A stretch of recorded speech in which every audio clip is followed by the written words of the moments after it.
Hello दोस्तों, welcome back to my YouTube channel Bishnoi Nursing Academy में आपका बहुत बहुत स्वागत है। तो आज अपन एक इम्पोर्टेंट ड्रग्स पढ़ते हैं, एंटी प्लेटलेट ड्रग्स, जो कार्डियोवैस्कुलर से रिलेटेड ड्रग्स हैं। एंटी प्लेटलेट ड्रग्स, देखो नाम से लग रहा है एंटी एंटी, मगर एंटी मीन्स अगेंस्ट में, और प्लेटलेट्स। इससे पहले एक ड्रग्स पढ़ी थी अपने, थ्रोम्बोलाइटिक ड्रग्स। थ्रोम्बोलाइटिक ड्रग्स वो थी जो थ्रोम्बस को फॉर्मेशन होने से प्रिवेंट करे। देखो ये भी जो मतलब कि ब्लड क्लॉट को फॉर्मेशन ना होने दे। ब्लड क्लॉट का फॉर्मेशन कब होता है? जब अपनी बॉडी के अंदर जहाँ इंजरी साइड है वहाँ पर ब्लड क्लॉट, मतलब एक तो प्लेटलेट्स का और उसके साथ में फाइब्रिन का एग्रीगेशन हो जाए तो उस कंडीशन को बोला जाता है ब्लड क्लॉट। तो प्लेटलेट्स फाइब्रिन को ना बढ़ने दे वो ड्रग्स होती है थ्रोम्बोलाइटिक ड्रग्स। इस पे तो काम करती है थ्रोम्बोलाइटिक ड्रग्स। और प्लेटलेट्स प्लग या प्लेटलेट्स एग्रीगेशन, उस पे काम करती है एंटी प्लेटलेट ड्रग्स। तो anti platelet drugs platelets aggregation को प्रिवेंट करेगी, बट थ्रोम्बोलाइटिक जो ड्रग्स थी वो फाइब्रिन को फॉर्मेशन होने से प्रिवेंट करेगी। दोनों ही ड्रग्स ब्लड क्लॉट फॉर्मेशन को रोकेगी।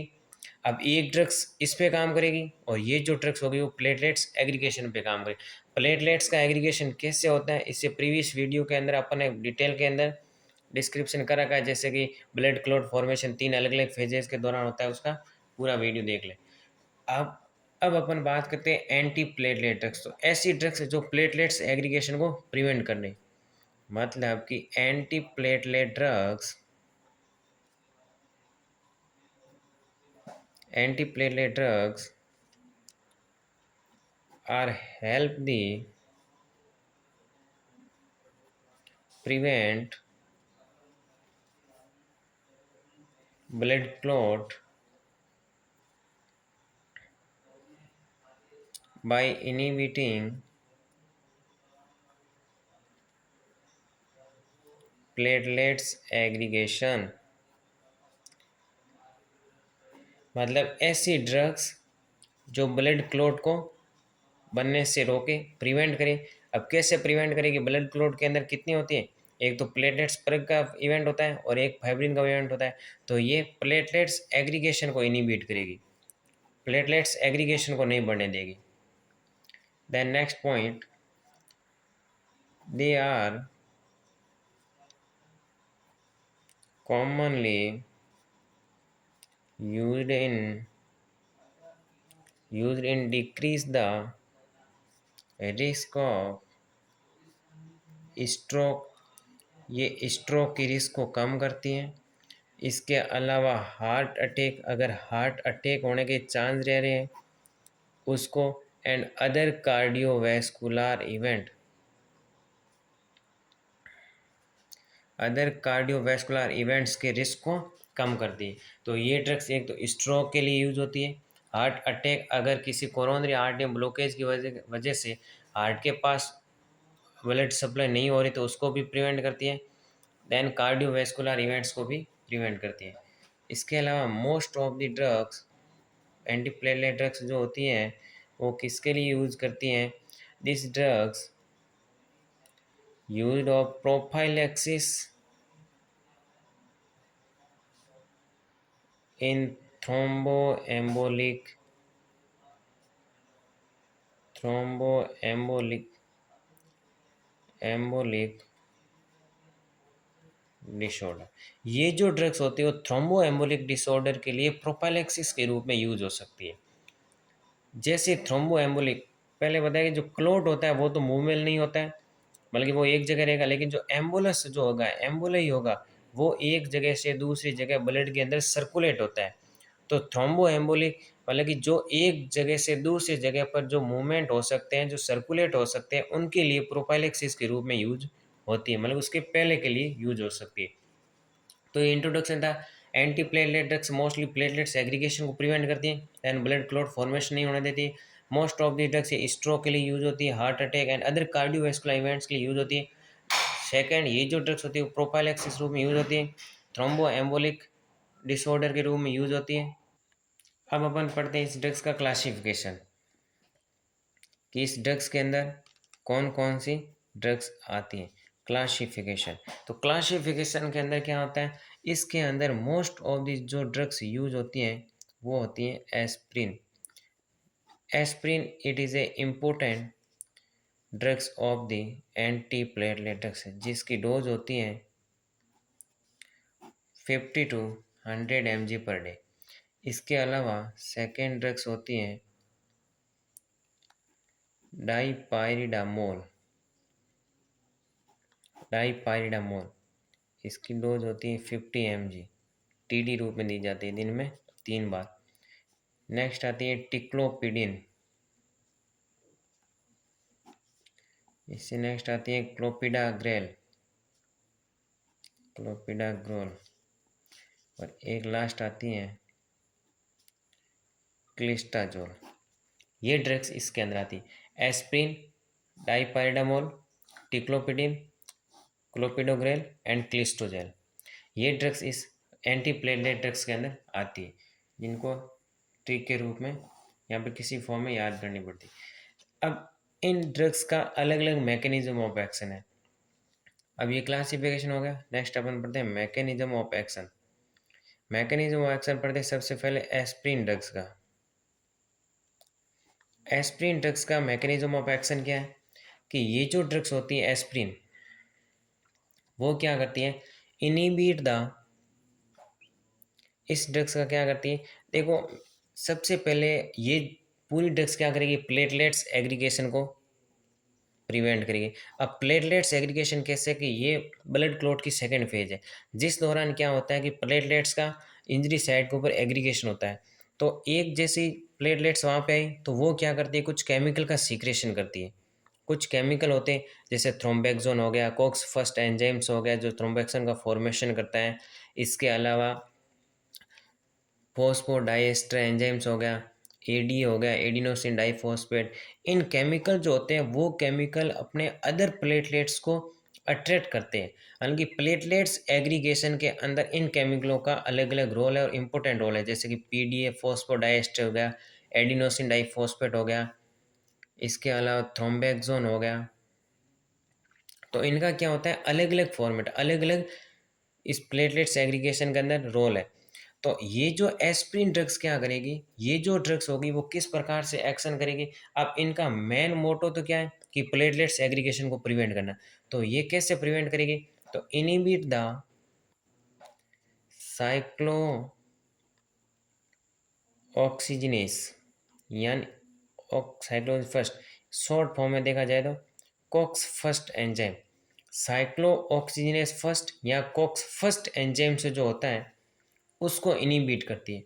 और ये एंजाइम्स किसके लिए रेस्पॉन्सिबल होते हैं,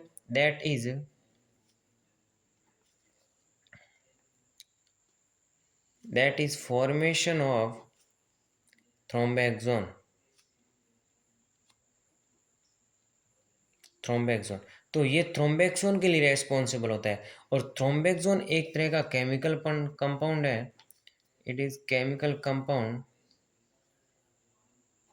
it is chemical compound that is important role in platelets aggregation। तो ये जो ड्रग्स होती है वो ड्रग्स क्या करती है कि अपनी बॉडी के अंदर थ्रोम्बेक्सोन नाम का एक एंजाइम्स होता है। ये एंजाइम्स को क्या करती है, उस एंजाइम्स का काम होता है कि थ्रोम्बेक्सोन केमिकल का फॉर्मेशन करता है। ये एंजाइम्स कहाँ, प्लेटलेट्स के अंदर ही प्रेजेंट होता है। ये थ्रोम्बेक्सोन का फॉर्मेशन करता है। ये थ्रोम्बेक्सोन जो होता है वो इस प्लेटलेट्स एग्रीगेशन के लिए रेस्पॉन्सिबल होता है। वो उस प्लेटलेट्स एग्रीगेशन के लिए रेस्पॉन्सिबल होता है। अगर कोक्स फर्स्ट एंजाइम्स को एस्प्रिन क्या करती है, इनिबिट करती है, तो ये एंजाइम्स इसको फॉर्मेशन करता है तो ये केमिकल कंपाउंड नहीं बनेगा। अगर ये केमिकल कंपाउंड नहीं बनेगा तो प्लेटलेट्स एग्रीगेशन नहीं होगा, और प्लेटलेट एग्रीगेशन नहीं होगा तो ब्लड क्लॉट फॉर्मेशन नहीं होगा। तो एस्प्रिन का मेन मोटो काम हो जाएगा। तो इसी एक्शन के ऊपर ये काम करती है। नेक्स्ट जो ड्रग्स आती है वो आती है डाइपारिडामोल।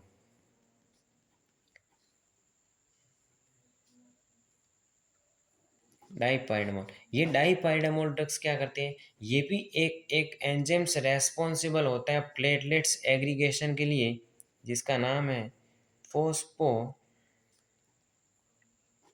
डाइस्ट्रेज एंजाइम। तो ये डाइपाइडामोल ड्रग्स क्या करती है, फोस्फोडाइस्ट्रेज एंजाइम्स को इनिबिट करती है, और ये एंजाइम्स जो होता है वो प्लेटलेट्स एग्रीगेशन के लिए रेस्पॉन्सिबल होता है।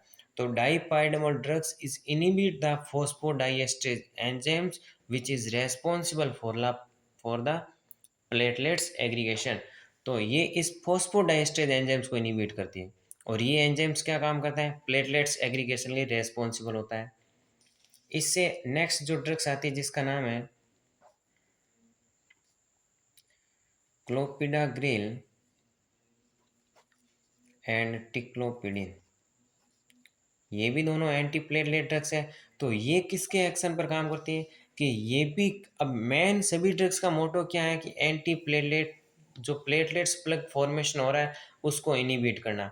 एस्प्रिन क्या काम करती है, कॉक्स फर्स्ट एंजाइम्स को इनिबिट करती है जो थ्रोम्बोएक्सोन का फॉर्मेशन करवाता है। डाइपाइडामोल क्या करती है, फोस्फोडाइस्टर एंजाइम को इनिबिट करती है। अब क्लोपिडाग्रिल या टिक्लोपिडिन क्या करेगी, कि ये एक एडिनोसिन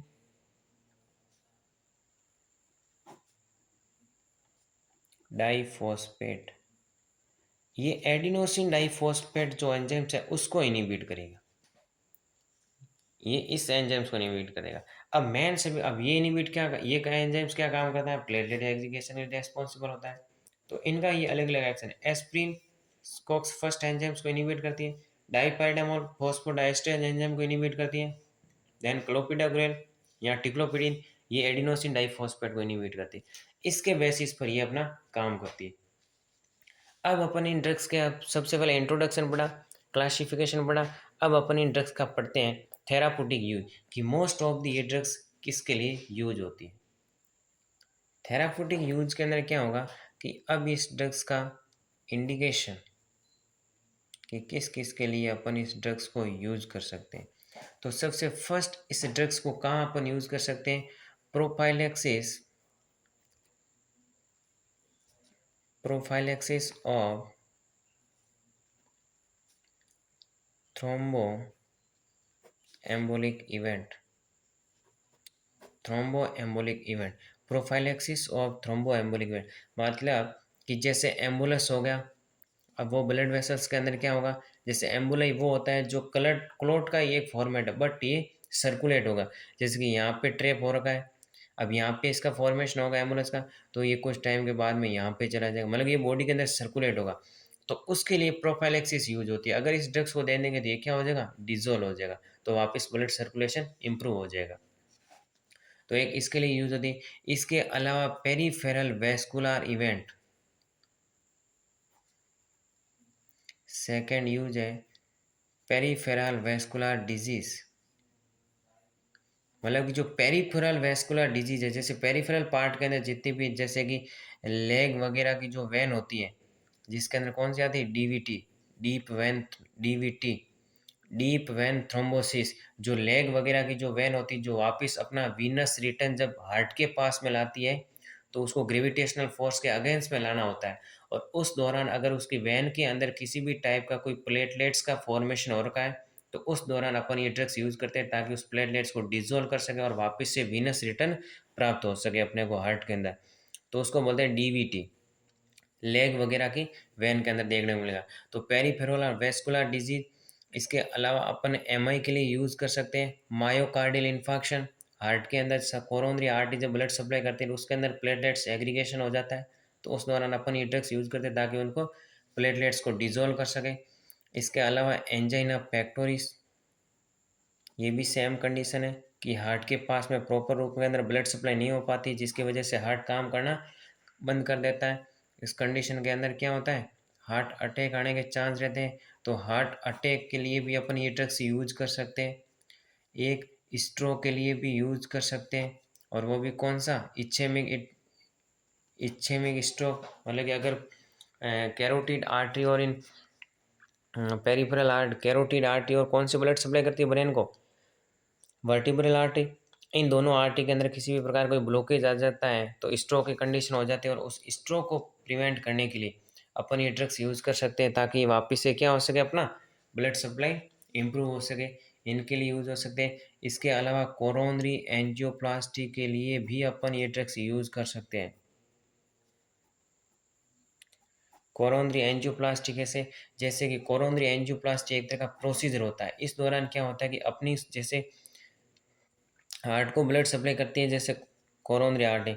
इस कोरोनरी आर्टरी के अंदर कहीं अगर ब्लड क्लॉट फॉर्मेशन हो गया, मतलब कि प्लेटलेट्स का एग्रीगेशन हो चुका है, तो उस दौरान अपन क्या होते हैं कि इसके अंदर एक इंस्ट्रूमेंट होता है जिसके अंदर क्या होता है, कैथेटर डालते हैं। इस कैथेटर को जैसे इस आर्टरी के अंदर डालते हैं, कैथेटर को आर्टरी के अंदर डालने के बाद में अब पीछे से इस कैथेटर के अंदर से कुछ एक बलून को इन्फ्लूट कराते हैं, बलून को अंदर डालते हैं। बलून जैसे इस कोरोनरी आर्टरी, जैसे यहाँ पे ब्लॉकेज है, तो इस ब्लॉकेज, अब ब्लॉकेज को कैसे पता चला, वो डाई वगैरह डाली जाती है ताकि जिस पार्ट के अंदर डाई आकर के रुक जाती है, फिर उसका एक्सरे लिया जाता है, तो वहाँ पे जो चमकीला प्राप्त हो जाता है, जिससे अपने को पता चल जाता है कि यहाँ पे ये ब्लॉकेज है। तो जैसे कैथेटर के अंदर से बलून डाला जाता है, अब इस बलून को इन्फ्लांट किया जाता है, मतलब कि फुलाया जाता है। तो जैसे इसको फुलाया जाता है तो यहाँ से ये डिज़ोल्व हो जाता है।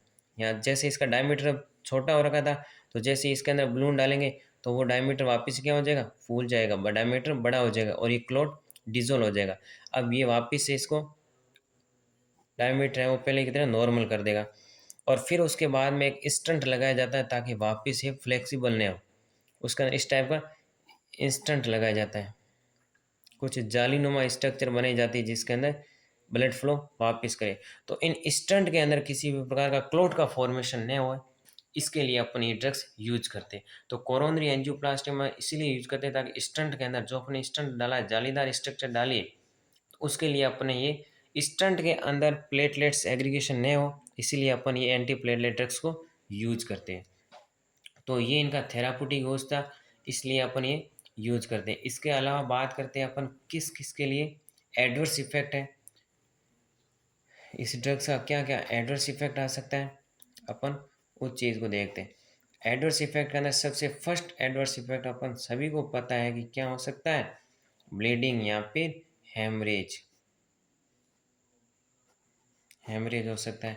इसके अलावा ये जो ड्रग्स होती है वो मोस्टली पेरेंटल रूट से दी जाती है, जैसे आईएम या आईवी रूट से। तो वहाँ पे क्या पेन होने के चांसेस रहते हैं, क्योंकि बार बार अगर एक ही साइड पे ड्रग्स दी जाती है तो उसके अंदर पेन होने के चांस रहते हैं, पेन होता है। इसके अलावा हेडेक, नोजिया एंड वोमिटिंग एक most of the sign, thrombocytopenia and second neutropenia. ये क्या होते हैं कि थ्रोम्बोसाइटोपेनिया मतलब कि प्लेटलेट्स काउंट अपनी बॉडी के अंदर कम हो जाती है, और न्यूट्रोपेनिया मतलब कि मीन्स न्यूट्रोफिल के काउंट कम हो जाती है। तो प्लेटलेट्स काउंट कम हो जाती है तो उसको कहते हैं थ्रोम्बोसाइटोपेनिया, और न्यूट्रोफिल काउंट कम हो जाती है उसको कहते हैं न्यूट्रोपेनिया। तो ये अपने इस एडवर्स इफेक्ट देखने को मिलते हैं। ये क्यों देखने को मिलते हैं, क्योंकि एंटी प्लेटलेट ड्रग्स जो होती है वो बोन मेरो के फंक्शन को अल्टर कर लेती है। बोन मेरो जो होता है उसके फंक्शन को ये अल्टर्ड कर लेती है, उसके फंक्शन को ये डिसफंक्शन कर लेती है, उनके कहीं की फंक्शन को ये बीच में अल्टर्ड कर देती है, जिसकी वजह से बोन मेरो अपना प्रॉपर रूप से फंक्शन नहीं कर पाता है। अगर वो प्रॉपर रूप से फंक्शन नहीं कर पाता तो इसका काम क्या है, सेल वगैरह का प्रोडक्शन करना, जैसे ब्लड सेल का प्रोडक्शन करना, आरबीसी डब्ल्यूबीसी प्लेटलेट्स। तो इनका अगर ये प्रॉपर फंक्शन नहीं कर पाएगा तो प्लेटलेट्स का एग्रीगेशन, प्लेटलेट्स का फॉर्मेशन नहीं होगा, तो उस कंडीशन को कहते हैं थ्रोम्बोसाइटोपेनिया। और मोस्टली न्यूट्रोफिल का नहीं होने देता है तो इसको बोलते हैं न्यूट्रोपेनिया। इसके अलावा एक कंडीशन देखने को मिलती है इसके अंदर, टेकीकार्डिया। टेकीकार्डिया के अंदर क्या होता है कि अपनी जो बॉडी हार्ट जो होता है, अब ये काम क्या करता है कि एंटी प्लेटलेट्स एक्शन देता है। जैसे यहाँ पे प्लेटलेट्स का एग्रीगेशन हो गया, ये ड्रग्स देंगे। अब ड्रग्स के अंदर ब्लड फ्लो इसके अंदर बहुत कम हो रहा था, क्योंकि बीच में ये ऑब्स्ट्रक्शन आ गया था। अपन जैसे ये ड्रग्स दे दी, ये ड्रग्स देने के बाद में ये क्लॉट डिजोल्व हो गया, ये क्लॉट डिजोल्व हो गया तो वापस कंडीशन कैसी हो जाएगी, अब ब्लड फ्लो ज़्यादा होगा, तेज होगा, तो हार्ट को भी ज़्यादा काम करना पड़ेगा। और हार्ट ज़्यादा कब काम करेगा, जब उसकी हार्ट रेट इंक्रीज होगी। हार्ट रेट इंक्रीज होगी तो उसका स्ट्रोक वॉल्यूम इंक्रीज होगा, और स्ट्रोक वॉल्यूम इंक्रीज होगा तो उसका कार्डियक आउटपुट इंक्रीज होगा। तो अगर हार्ट रेट इंक्रीज हो गई, अब ये एंटी प्लेटलेट ड्रग्स हैं तो इसको क्लॉट को डिजोल्व कर दिया, क्लॉट को डिजोल्व कर दिया तो वापस ब्लड फ्लो तेज हो जाएगा, और तेज होगा तो हार्ट को ज़्यादा काम करना पड़ेगा, तो उस कंडीशन क्या कहते हैं, टेकीकार्डिया होगा, क्योंकि हार्ट रेट ज़्यादा हो जाएगी। इसके अलावा इसके अंदर एक कंडीशन देखने को मिलती है जॉन्डिस। जॉन्डिस क्यों होती है, क्योंकि इस ड्रग्स का मेटाबॉलिज्म कहाँ होता है, लीवर के अंदर। मोस्ट ऑफ दी सभी ड्रग्स का मेटाबॉलिज्म लीवर के अंदर ही होता है, तो ये लीवर के फंक्शन को भी अल्टर कर लेती है, उसको भी डिसफंक्शन कर लेती है, जिसकी वजह से जॉन्डिस वगैरह होता है, क्योंकि ये पिगमेंट वगैरह का एक्यूमुलेशन हो जाता है वहाँ पे, तो ये जॉन्डिस को भी इन्विटेशन देती हैं। तो ये इसके सारे एडवर्स इफेक्ट हो, ब्लीडिंग हो गया, पेन हो गया, क्योंकि आईवी वगैरह रूट से दी जाती है तो पेन होता है, हेडेक हो गया, नोजिया वोमिटिंग हो गई, थ्रोम्बोसाइटोपेनिया होगा, न्यूट्रोपेनिया होगा, टेकीकार्डिया होगा, जॉन्डिस होगा, बोन मेरो के फंक्शन को ये अल्टर करेगी। इसके अलावा अपन देखते हैं ड्रग्स इंट्रैक्शन। ड्रग्स इंट्रैक्शन के अंदर क्या होगा, this drugs increase the risk of bleeding. इस ड्रग्स का ब्लीडिंग पावर बढ़ जाती है जब इस ड्रग्स को किसके साथ में दिया जाए, एंटी प्लेटलेट ड्रग्स को किसके साथ में दिया जाए, थ्रोम्बोलाइटिक थ्रोम्बोलाइटिक ड्रग्स के साथ में। अगर थ्रोम्बोलाइटिक ड्रग्स और एंटी प्लेटलेट ड्रग्स दोनों को साथ में दिया जाए तो ब्लीडिंग पावर और बढ़ जाएगा। क्यों बढ़ जाएगा, इसके अंदर अपने कौन से पढ़ी थी, स्टेप्टोकाइनेज, यूरोकाइनेज, एल्टीप्लेज, रेटिप्लेज, टेनेक्टोप्लेज, वो सारी इसमें आती है। तो वो ड्रग्स और इसके अंदर एस्प्रिन वगैरह इनको साथ में दिया जाए तो ब्लीडिंग है वो बहुत तेज़ गति से होती है, मतलब कि ब्लीडिंग होने के चांसेस और बढ़ जाते हैं। इसके अलावा इस ड्रग्स का नर्सिंग रेस्पॉन्सिबिलिटी की बात करें तो नर्सिंग रेस्पॉन्सिबिलिटी के अंदर क्या है, वही कि अपने ब्लीडिंग को असेस करना है कि कहीं ब्लीडिंग वगैरह नहीं हो रही है, क्योंकि एंटी प्लेटलेट ड्रग्स है तो ब्लड क्लॉट का फॉर्मेशन नहीं होगा। साथ ही साथ अपने को ऐसी जगह पर नहीं जाना जहाँ भीड़ भाड़ वाला इलाका हो, क्योंकि वहाँ पर अगर किसी प्रकार कोई चोट वगैरह लगी तो अपने ब्लीडिंग होने के बड़ी ब्लीडिंग ज़्यादा होगी, क्योंकि ड्रग्स कौन सी एंटी प्लेट। इसके अलावा अपने को सॉफ्ट टूथ ब्रश यूज़ करना है। सॉफ्ट टूथ ब्रश क्यों होते हैं, क्योंकि गम्स वगैरह के अंदर अगर इनकी टूथपेस्ट की लग जाती है, अगर इन टूथ की, तो वहाँ पे ब्रश वगैरह की लग जाती है जिसकी वजह से ब्लीडिंग होगी, तो अपने को सॉफ्ट टूथ ब्रश यूज़ करना। और ब्लीडिंग होगी तो वो ब्लीडिंग ब्लॉक नहीं होगी, क्यों नहीं होगी, क्योंकि एंटी प्लेटलेट ड्रग्स यूज़ कर रहे हैं। और इसके अलावा अपने को एडवर्स इफेक्ट वगैरह चेक करना है, और अगर कोई किसी प्रकार का सीवियर एडवर्स इफेक्ट है तो तुरंत फिजिशियन को इमीडिएट एक्शन करना है, उसको बोलना है। इसके अलावा अपने को डाइट वगैरह का ध्यान भी रखना है। तो इन सारी नर्सिंग रेस्पॉन्सिबिलिटी का ध्यान देना। बाकी पेशेंट को साइकोलॉजिकल सपोर्ट देना है, ड्रग्स डोज और टाइम्स के बारे में पेशेंट को बताना है कि कौन कौन सी ड्रग्स किस टाइम में लेनी है और कौन सी एम्पटी स्टोमक के टाइम लेती है। तो इस प्रकार की ड्रग्स के बारे में पेशेंट को प्रॉपर रूप से एजुकेट करना है, उसको प्रॉपरली असेस करते रहना है। एडवर्स इफेक्ट इसके पास देखना रहता है, ज़्यादा प्लेटलेट्स काउंट कम नहीं हो जाए, ज़्यादा न्यूट्रोफिल काउंट कम नहीं हो जाए, इन कंडीशन को उसके पास असेस करना है। तो ये होती है इसकी नर्सिंग रेस्पॉन्सिबिलिटी। और ये थी टोटली अपनी एंटी प्लेटलेट ड्रग्स। जो ड्रग्स कब देते हैं, जब अपने प्लेटलेट्स एग्रीगेशन को रोकना होता है। तो ये सी ड्रग्स, किसी भी प्रकार का कोई डाउट हो तो कमेंट बॉक्स में बताइए। Thank you for watching this video and मिलते हैं अगली क्लास में।